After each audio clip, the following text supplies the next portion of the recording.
श्री राधे राधे। भक्तों, नशा बहुत प्रकार का होता है। संसार के दूषित नशे की बातें तो बहुत सुनने को मिलती, किंतु प्रेम का अर्थात भागवत प्रेम का एक ऐसा अद्भुत नशा होता है जिसका प्रेमी अर्थात नशेबाज अपने जीवन का स्वरूप भूल जाता है, सांसारिक स्वरूप भूल जाता है, एक अद्भुत मस्ती में रहता है। एक दिन माता जी बता रही थी, किशोरी जी, वो कह रही थी कि गुरुदेव भगवान के साथ में एक बार गुप्तार घाट पर थी। पुरानी बात याद आई उनको। तो उन्होंने कहा कि एक मजिस्ट्रेट उस समय आए थे और उस समय महाराज जी का जब सत्संग प्राप्त हुआ तो वो 3 दिन तक नहाना धोना खाना पीना सब भूल गए। 3 दिन तक केवल वही कपड़ा शरीर पर रहा, दूसरे कपड़े भी नहीं पहने। माता ने कहा उनकी निरभिमानिता बड़ी आकर्षक थी। तो महाराज जब माता सुना रही थी तो नाजिम साहब एक थे, वो हंसकर बोले, माता जी वो मैं ही था और आपके मुखारविंद से मैंने जो पद सुना था, प्याला हरि नाम का तो पिए जा पिलाए जा, प्याला हरि नाम का तो पिए जा पिलाए जा। माता, आप इस पद को जिस प्रेम भरी मस्ती में गा रही थी वो मेरे अंदर बाहर गूंज रहा था और मैं 3 दिन बेसुध सा घूमता रहा। मैं वही हूँ माता, आपकी कृपा से आज आ पाया। और 3 दिनों के पश्चात मैं अलवर चला गया। स्वामी जी के श्री जनकपुर चले जाने के बाद बहुत प्रयत्न करने पर भी मुझे उनका कुछ पता नहीं चला। वो बात बताए थे सन 46 की। माता जी ने जो 46 की बात बताई थी तो उसी समय की बात उन्होंने नाजिम साहब ने कहा कि मैं आया था, तब मैं मजिस्ट्रेट था। उस समय ब्रिटिश सरकार थी और वर्तमान शासन में मुझे नाजिम पद दिया गया है। और इस प्रकार से 12 वर्षों के पश्चात मुझे पुनः आपके दर्शनों का सौभाग्य प्राप्त हुआ है। 12 वर्षों पहले जब मैंने गुरुदेव भगवान श्री कार्तिकेय जी का सत्संग प्राप्त किया था तब मैं ब्रिटिश गवर्नमेंट का एक मजिस्ट्रेट था और अब मुझे नाजिम पद मिला गया। इस प्रकार पुराना परिचय पा करके भक्तों समेत किशोरी जी को तथा साथियों समेत श्री नाजिम साहब को बहुत सुख मिला। श्री किशोरी जी उनकी सप्रेम प्रार्थना से द्रवित होकर के दिनांक 8 अप्रैल 1959 को 7:30 बजे रात में विश्व कल्याण की प्रार्थना के लिए उनकी कोठी पर पधारी। विशाल छत पर प्रार्थना, भजन, कीर्तन, इन सब का आनंद बरसा करके, उनके भक्तिपूर्ण सत्कार को ग्रहण करके फिर वापस अपने स्थान पर पधारी। श्री नाजिम साहब की निरभिमानिता और सादगी बहुत प्रशंसनीय थी। उनको ये भूल ही जाता था कि वो एक बड़े अधिकारी, और लगभग 1 मील दूर होने पर भी किशोरी जी के दर्शन और सत्संग के लिए पैदल ही नंगे पैर आते जाते थे। महाराज सांसारिक जितने महत्व होते हैं, अहंकार होते हैं, वो भक्ति में गल जाते हैं और उसकी जगह पर प्रभु का प्रेम हावी हो जाता है। और ऐसा बहुत महान महान भाग्यशालियों के साथ श्री कार्तिकेय जी के सामने भी हुआ और माता किशोरी के सामने भी हुआ। और वक्तों श्री राधेश्याम तिवारी जी एक थे, भक्त थे, और कैलाश चंद्र जी समेत अपने सुयोग्य शिष्य परमहंस स्वामी श्री कृष्णानंद जी महाराज को गढ़ मीरा तथा मीरा सागर का दर्शन कराने के लिए भक्त वत्सला श्री किशोरी जी सपरिवार मोहिनी बहन जी, लक्ष्मी मैया आज लगभग 50 भक्त भक्ताओं के समेत रिजर्व बस द्वारा प्रातः 8:30 बजे गंगापुर से विदा होकर के 10 बजे 16 मील दूर वामनवास पहुंची।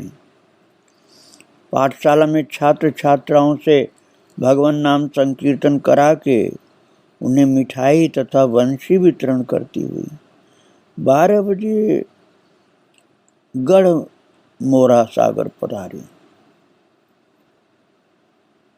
और वो स्थान वामनवास से 10 मील दूर। कुछ विश्राम के पश्चात उन्होंने कुंड के दर्पण व स्वच्छ शीतल प्रवाहित जल में 1:30 बजे तक भक्तों को स्नान का सुख प्रदान करने की कृपा की। मोरा कुंड का जल शीतकाल में अत्यंत सुखद उष्ण रहता है, जिससे 2-3 वर्ष के शिशु पाला पड़ते समय भी रात भर जल में आनंद से खेलते हैं और शीत से घबराते नहीं हैं, क्योंकि उस कुंड का जल जो ज्यादा शीत वाला नहीं होता है, सुखद उष्णता रहती है उसमें। और भक्तों, उसी कुंड का जल ग्रीष्म ऋतु की अर्थात गर्मी की उपस्थिति में ठंडा पाया जाता है, जाड़े में गर्म रहता है, जिससे अनुमान होता है कि अधिक प्रचंड गर्मियों के लिए और अधिक शीतल हो जाता है और शीत वृद्धि के अनुसार ही उष्णता की वृद्धि हो जाती है। गढ़ मोरा के पीपल, पान और केतकी प्रसिद्ध पदार्थ, तो सैकड़ों एकड़ भूमि को हरी भरी रखने का श्रेय उस कुंड को प्राप्त होता है। स्नानोत्तर माताओं ने किशोरी जी की अध्यक्षता में गंगोर का पूजन किया। राजस्थान में पूजा विशेष प्रसिद्ध। सायं 4 बजे कदली व पान के बगीचे का अवलोकन करके किशोरी जी 5:30 बजे मोरा सागर पधारी और ये गढ़ मोरा से ये वामनवास रोड पर 4 मील की दूरी पर है। झील, विशाल झील, इसलिए उसको सागर कहा जाता है। राजपूताने के वालुकामय प्रदेश में ये सागर अखंड प्रवाहित है, जिसमें से एक नहर भी निकाली गई है। उसके पीछे एक और पहाड़ है। दाहिने बाएं भाग में विशेष ऊंची भूमि है। अतः सागर के पूर्वी तट पर चौड़े तथा अति सुदृढ़ बांध से प्रदेश को सुरक्षित रखने की व्यवस्था इस प्रकार से की गई है। यहाँ प्रातः तथा सायंकाल का दृश्य अत्यंत मनोहर प्रतीत होता है।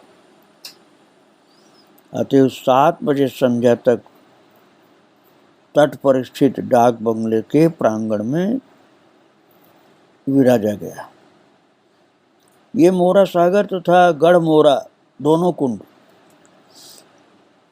भक्त प्रवर्षी मोरध्वज महाराज की भक्ति के अद्यावधि प्रत्यक्ष प्रज्वलित उदाहरण है। महाराज बड़े कितने प्राचीन काल कुंड होंगे। उनकी परोपकारिता तथा दानवीरता के प्रताप से वहां आज भी जनता बहुत सुख का अनुभव करती है। सूखे पहाड़ में इस सागर तथा कुंड के स्वरूप में उनकी भक्ति का प्रताप ही अखंड प्रवाहित है। अन्यथा से शुष्क पर्वतों के बालुकामय प्रदेश में यह अखंड प्रवाह सर्वथा संभव था। कहां से हो जाता है ऐसा? लेकिन ये भक्ति का प्रताप है। 7:30 बजे श्री हनुमान जी आदि समीपवर्ती मंदिरों का दर्शन करके किशोरी जी 8:30 बजे 6 मील दूर वामनवास पहुंची। किशोरी जी के मामा श्री हरदयाल जी आदि भक्त थे, वहां स्वागतार्थ उपस्थित मिले। अब आप देख लो भक्ति का प्रताप। मामा जी तमाम भक्तों को लेकर किशोरी माता के स्वागत के लिए खड़े थे और महाराज भावपूर्ण प्रार्थना से द्रवित, जो बहुत से अधिकारी भी उसमें थे, भक्त लोग थे, सब बराबर थे, कोई गड़बड़ नहीं। सबका सत्कार स्वीकार करके माता फिर गंगापुर पधारी। किशोरी जी श्री राम नवमी के केवल 4 दिन शेष रह जाने के कारण फिर से परिवार वीर भाई की भाव पूर्ति करके लखनऊ पहुंची। भक्तों को समयानुसार स्वागत सत्कार स्वीकार करके स्टेशन से नाका हिंडोला होकर सीधे बलरामपुर अस्पताल पधारी। वहां रानी गोपाल खेड़ा भर्ती थी। किशोरी जी का दर्शन करने के लिए अपने प्राइवेट कमरे से बाहर आकर विराज गई थी। अतः उसी समय मातेश्वरी के पधारने से उन्हें बहुत सुख मिला। उनको लगा कि आज मेरा जीवन सफल हो गया, तो किशोरी माता का दर्शन मुझे यहाँ पर मिल गया। तो पूछने पर उन्होंने बताया, आज मेरे हृदय में यही अनुभव हो रहा था कि माता जी मुझे दर्शन देने पधार रही हैं। अतः मैं पलंग पर पड़ी न रहकर आपका स्वागत करने के लिए बाहर बैठकर प्रतीक्षा कर रही थी। ये बात सुन करके उनकी सबको बड़ा आश्चर्य हुआ। फिर किशोरी जी को ले करके अपने कमरे में पधारी और समयोचित सत्कार करके विरह कातर होकर के रोने लगी। किशोरी जी ने उन्हें बहुत प्रकार से समझा बुझा कर शांत किया। उनकी सुपुत्री भक्ति मती गीता देवी जी को किशोरी जी के दर्शनों से बहुत संतोष हुआ और रानी साहब ने कहा, माता जी, डॉक्टर हमें बोलने तक के लिए मना करते हैं, किंतु जब मैं उच्च स्वर से कीर्तन करती हूँ अथवा कोई अन्य कीर्तन सुनाता है तो मेरा स्वास्थ्य ठीक प्रतीत होता है, अन्यथा मेरे रोग में वृद्धि होने लग जाती है। थोड़ा सा दुखी होकर उन्होंने कहा, ये शरीर अब आपकी अथवा विश्व की सेवा नहीं कर पा रहा है, तब इसके रहने से क्या लाभ है? यदि मुझे आपकी अथवा दीन दुखी प्राणियों की सेवा का सौभाग्य प्राप्त हो तो मैं अवश्य स्वस्थ हो जाऊंगी। इस प्रकार कुछ देर तक उनका भक्ति भाव समन्वित जो वार्ता थी उसको श्रवण करके किशोरी जी 8:30 बजे प्रातः वापस नाकाही डोला पधारी। और भक्त लोग जो एक भक्त होरीलाल जी थे, उनके परिवार को आश्वासन प्रदान करने के लिए 3:15 बजे किशोरी जी का उनके घर पर पदार्पण हुआ।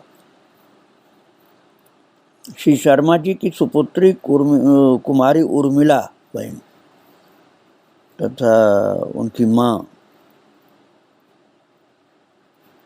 जो किशोरी जी को बहुत मानती थी,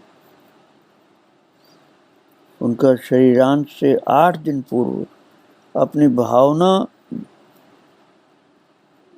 को व्यक्त करने वाला उनका लिखा हुआ एक पद था, उसको किशोरी जी माता को सुनाया गया।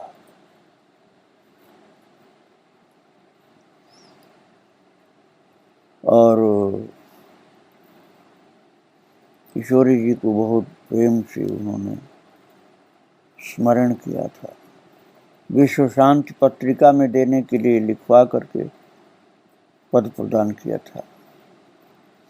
किशोरी जी शारदा एक्सप्रेस द्वारा फैजाबाद पहुंचे और स्टेशन पर श्री युगल बाबू, श्री अमरजीत, श्री शंकर शरण आज अनेक भक्त लोग वाहन लेकर के उपस्थित थे। ट्रेन रुकते ही उन्होंने पुष्पहारों से किशोरी जी का सप्रेम स्वागत किया। फिर उन्हें 11 बजे राज मंदिर ले गए। मैं आपको बता चुका हूँ भक्तों, राज मंदिर गुप्तार घाट पर है, उसी घाट पर है जहाँ महाराज जी वट वृक्ष के नीचे रहते थे। और भक्तों, सायं 6 बजे एक दिन किशोरी जी रामनवमी के उपलक्ष्य में नौका द्वारा श्री अयोध्या जी पधारी। मार्ग में श्री रामायण जी की अंत्याक्षरी तथा विश्व कल्याण की प्रार्थना और भजन कीर्तन का आनंद रहा। 7:30 बजे नौका गोला घाट पहुंची। श्री महावीर प्रसाद जी चेयरमैन साहब की बहन सहायता मैया जी उपलब्ध थी, सावधानी से उपस्थित थी। स्वागत पूर्वक अपने साथ किशोरी जी को श्री सरयू महल मंदिर के सामने वाली रेती में कुछ देर विराजमान करके उन्होंने अपने भाव की पूर्ति की। कुछ क्षण के पश्चात किशोरी जी श्री कनक भवन पधारी। सरकार का दर्शन करते हुए ध्यानस्थ हो गई। उनका ध्यान ही नहीं टूटता था। तब लोग समझ पाए कि समाधिस्थ हैं ये।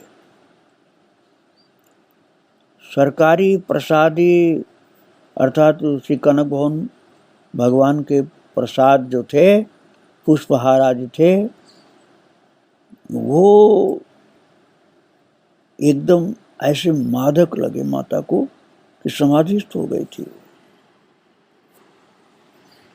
और फिर उसके बाद राम जन्मभूमि तथा जन्म स्थान का दर्शन करते हुए वापस राज मंदिर गुप्तार घाट पधारी। श्री राम जन्म की षष्ठी महोत्सव के दिन माता ने बहुत से सुंदर सुंदर कार्यक्रम रखे थे। अच्छे अच्छे महान संत लोग इकट्ठे थे। बधाइयाँ गाई जा रही थी और प्यार भरे हुए बाल राम जी को प्रसन्न करने वाली बधाइयाँ, कौशल्या माता के प्रसन्नता के गीत, ये सब गाए गए, बहुत बहुत प्रकार से गाए गए। इसके बाद भक्तों फिर एक दिन माता जब गुरु पूर्णिमा महोत्सव संपन्न हो गया, उसके बाद किशोरी जी श्री अमरनाथ यात्रा के लिए प्रातः 6 बजे सियालदह एक्सप्रेस द्वारा फैजाबाद से विदा होकर के 8:30 बजे दिन में लखनऊ स्टेशन पर उपस्थित भक्ताओं को दर्शन का आनंद प्रदान करके रात के 8:15 बजे लक्सर जंक्शन पहुंचे। श्री कमला अंबाजी तथा और जो भक्त लोग थे किशोरी जी के दर्शनार्थ रुड़की से आकर वहां पहले से उपस्थित थे। स्नेह स्वरूपा किशोरी जी के दर्शन करके सबको बहुत ज्यादा प्रसन्नता हुई। 3 स्टेशनों तक अंबाजी तथा किशोरी जी के साथ रह करके फिर रुड़की उतर गई और ट्रेन यात्रा में किसी को किसी प्रकार की असुविधा नहीं हुई। किशोरी जी प्रातः 6:30 बजे पठानकोट और वहां से 9 बजे की बस द्वारा 12:30 बजे जम्मू पहुंची। और भक्तों, वो स्थान पठानकोट से 68 मील की दूर पर है। तो स्वामी ज्ञानानंद जी महाराज के एक परिचित भक्त धनीराम जोशी के भाव के अनुसार किशोरी जी वहां पर पुरानी मंडी श्री राम महिला आश्रम में पधारी, जहां उनके लिए बहुत अच्छी व्यवस्था की गई थी। किशोरी जी के पदार्पण से वहां का मातृमंडल बहुत प्रसन्न हुआ। जम्मू में गर्मी की विशेष अनुभूति होने से स्वामी कृष्णानंद जी महाराज के समेत सब भाइयों ने चंद्रभागा नदी की पवित्र नहर में जी भर कर स्नान किया। उसमें बर्फानी जल होने के कारण सभी का मन प्रफुल्लित हो गया, ठंडा ठंडा जल। आवास आश्रम पहुंचकर सामूहिक विश्व कल्याण की प्रार्थना के पश्चात मातृमंडल सहित श्री किशोरी जी उसी आश्रम में और सब संतों के समेत पंडित जी के मकान पर फिर विश्राम किया। पहले तो आश्रम में, फिर बाद में एक भक्त थे उनके मकान पर गए। जम्मू में जो मंदिर हैं, रघुनाथ जी का मंदिर है, हनुमान जी का मंदिर है, स्फटिक मणि का शिवलिंग है, उन सब का दर्शन माता जी को कराया गया। फिर बाहरी भाग में गणेश जी, शिव जी, लक्ष्मी नारायण, इन लोगों का मंदिर है। बड़ा मंदिर है भक्तों, बहुत सुंदर है। वहाँ सब दर्शन करके माता बहुत प्रसन्न हुई। और इसके बाद 1.25 लाख शालिग्राम भगवान का दर्शन करने के पश्चात किशोरी जी का मुख्य मंदिर में पदार्पण हुआ। सिंहासन का पृष्ठभाग नीचे से ऊपर तक सोने के पत्रों से अलंकृत सुशोभित था और सिंहासन पर किशोर अवस्था के स्वरूप श्याम वर्ण श्री राघवेंद्र सरकार, स्वर्ण वर्ण किशोरी जी तथा गौर वर्ण के श्री लखनलाल जी, बहुत भव्य झांकी थी। श्री राम मंदिर से कुछ दूर पर श्री रणवीरेश्वर महादेव जी का मंदिर और उसमें लगभग 3 फीट ऊंचे और तदनुरूप ही स्थूलकाय, साधारण अद्भुत लेकिन आकर्षण था शिवलिंग और स्फटिक मणि निर्मित 11 विशाल शिवलिंग, सब मिलाकर के महाराज छोटे बड़े 21,000 शिवलिंग विराजमान। बहुत अद्भुत झांकी थी शिव दर्शन की। वात्सल्य की अधिकता के कारण किशोरी जी अपने भक्तों को मंदिर का दर्शन करा के उसी में नित्य नियम करने का आदर्श देने लगी। उस समय मंदिर के उत्तराधिकारी श्री कृष्णानंद जी किशोरी जी का दर्शन करने के लिए आ गए और यात्रा संबंधी सभी प्रकार के आवश्यक सुझाव सामने प्रस्तुत किए। और भक्तों, वो महंत जी जो वहाँ के थे, उनके समागम से सभी को बहुत ही शांति का अनुभव हुआ। किशोरी जी वापस आश्रम पधारी। कुछ देर बाद ब्रह्मचारी राघवदास जी किशोरी जी के शुभागमन का समाचार पा करके कटरा ले जाने के लिए जयपुर से आ गए। विशेष प्रसन्नता उनको हुई। सायं समय किशोरी जी जामवंत गुफा का दर्शन करने पधारी। नगर में नीचे से भी आशातीत गर्मी प्रतीत हो रही थी, किंतु उस गुफा में बड़ी शीतलता थी। बिजली के प्रकाश द्वारा भीतर प्रवेश करके भगवान शिव जी का दर्शन किया। कई भक्तों को उनमें ओमकार का प्राकृतिक दर्शन हुआ।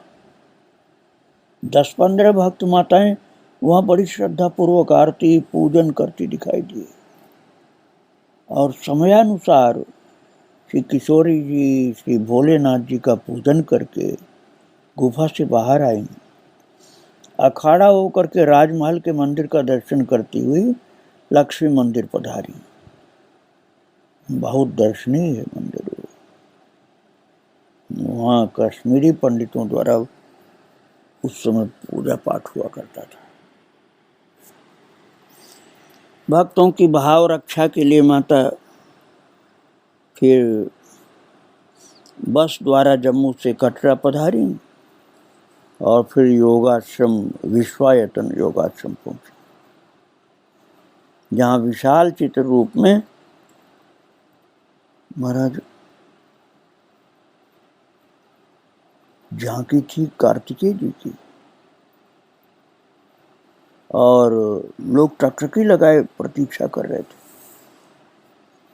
गुरुदेव की वो मुद्रा का जो झांकी का दर्शन हुआ किशोरी माता को, तो बहुत आनंद आया उनको। सभी ने द्वार से ही महाराज जी को प्रणाम करके आश्रम में प्रवेश किया। राघवदास जी ने श्री भगवान जी के दाहिने भाग के सर्वोत्तम एकांतिक कमरे में किशोरी जी को विराजने की व्यवस्था की। यह स्थान पहाड़ों के बीच में है और जलवायु जो है, जलवायु जम्मू से विशेष सुखद, शीतल और स्वास्थ्यकर है। हरे भरे पर्वत बहुत रमणीक प्रतीत होते हैं। आश्रम के उत्तर भाग में नीचे की ओर बाल गंगा है। वे अपने नाम पूर्ण रूप से चरितार्थ करती हैं। समीप में शालीमार पार्क है। बाजार भी दूर नहीं है। किशोरी जी को अच्छा लगा उस स्थान। वहीं से लगभग 8 मील की दूरी पर वैष्णो देवी का मंदिर है। कटरा उसी मंदिर के कारण विशेष प्रसिद्ध है। तो माता विश्राम कर रही हैं और फिर आगे हम आपको उनकी यात्रा का वृत्तांत सुनाएंगे। आज प्रणाम करके यहीं विराम दे रहा हूँ। श्री राधे राधे, जय श्री राधे।